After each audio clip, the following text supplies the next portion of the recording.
पाकिस्तान ने कई फैसले लिए हैं। एक फैसला धमकी देने का भी लिया है और उसकी पहली धमकी यह है कि वो शिमला समझौता रद्द कर देगा। 1971 में भारत और पाकिस्तान के बीच शिमला समझौता तब हुआ था जब पाकिस्तान के 90,000 से ज्यादा सैनिकों ने सरेंडर कर दिया था। भारत की सेना लाहौर तक पहुंच गई थी तो पाकिस्तान दुनिया भर में रो रो कर भारत से समझौते के लिए कह रहा था। तब जो समझौता हुआ था उसमें कहा गया था कि सभी विवादों का हल बातचीत से होगा। लाइन ऑफ कंट्रोल यानी LOC का सम्मान होगा। दोनों देश युद्ध जैसी कार्रवाई से बचेंगे। कैदियों और जमीन की अदला बदली सहमति से होगी और शांति और स्थिरता बनाए रखने की कोशिश होगी। लेकिन अब पाकिस्तान कह रहा है कि वो इस समझौते को रद्द कर देगा। वैसे भी ना पाकिस्तान बॉर्डर पर गोलीबारी से बाज आ रहा था और ना ही कश्मीर के मुद्दे को UN में ले जाने से रुका था। ऐसे में वो धमकी ना ही खेले तो ठीक रहेगा, क्योंकि जब PM मोदी ने धरती के आखिरी कोने से ढूंढकर आतंकियों को मार गिराने का ऐलान किया तो इन धमकियों का अब कोई वैल्यू रहता नहीं है। अगर पाकिस्तान शिमला समझौता रद्द करता है उससे ही 5 ठोस और स्पेसिफिक नुकसान होंगे जिनका असर उसकी राजनीति, अर्थव्यवस्था, सेना और अंतर्राष्ट्रीय छवि पर पड़ेगा। शिमला समझौता पाकिस्तान को भारत के साथ शांति वार्ता का मंच देता था। इसे रद्द करने पर अगर युद्ध जैसी स्थिति बनी तो उसे अंतर्राष्ट्रीय समर्थन मिलना मुश्किल होगा। शिमला समझौते में पाकिस्तान ने खुद मान लिया था कि कश्मीर मसला द्विपक्षीय है।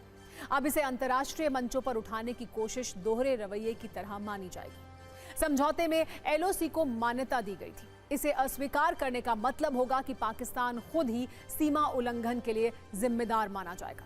ऐसे कदम से क्षेत्र में तनाव बढ़ेगा और विदेशी निवेशक पाकिस्तान को अस्थिर क्षेत्र मानकर पैसा लगाना बंद कर सकते हैं। शांति समझौते के बिना भारत पर जवाबी कार्रवाई से जुड़ा अंतर्राष्ट्रीय दबाव नहीं रहेगा। इससे पाकिस्तान की सीमा पर सैन्य जोखिम बढ़ जाएगा। पाकिस्तान ने इस बार वो गलती कर दी है जो उसके अंत की शुरुआत करने वाली है। आतंकवादी हमलों के बाद भारत ने अब तक पाकिस्तान को सर्जिकल स्ट्राइक और एयर स्ट्राइक वाला संदेश तो दिया था, लेकिन पाकिस्तान ऐसा देश है जो आसानी से नहीं सुधर सकता। इसलिए इस बार सर्जिकल स्ट्राइक और एयर स्ट्राइक से आगे का एक्शन होगा और ये एक्शन पाकिस्तान के लिए कयामत लाने वाला होगा। 2016 में जब पाकिस्तानी आतंकवादियों ने उरी में हमला किया था तो भारत ने जवाब में सर्जिकल स्ट्राइक की। 3 वर्ष तक तो पाकिस्तानी आतंकी चुप रहे, सदमे में रहे, लेकिन 2019 में उन्होंने फिर से पुलवामा में अटैक कर दिया। इस बार भारत ने ज्यादा बड़ा हमला किया, बालाकोट में एयर स्ट्राइक की। इसमें कई 100 आतंकी मारे गए। करीब 6 वर्षों तक पाकिस्तानी आतंकी फिर चुप रहे और 2025 में उन्होंने फिर आतंकी हमला कर दिया। अब जरूरी है कि पाकिस्तानी आतंक का परमानेंट इलाज किया जाए, लेकिन ये होगा कैसे? क्या भारत POK में इजराइल का गाजा मॉडल लागू करेगा? जो हाल इजराइल ने गाजा का किया वो हाल भारत POK का करेगा? क्या भारत POK में आतंक के गढ़ को मिट्टी में मिला देगा? क्या गाजा की तरह POK भी अब खंडहर बन जाएगा? यह सवाल इसलिए भी है क्योंकि आज ही PM मोदी ने कहा कि आतंक को मिट्टी में मिला देंगे। तो क्या संकेत यह है कि इस बार ऑपरेशन क्लीन चलाया जाएगा?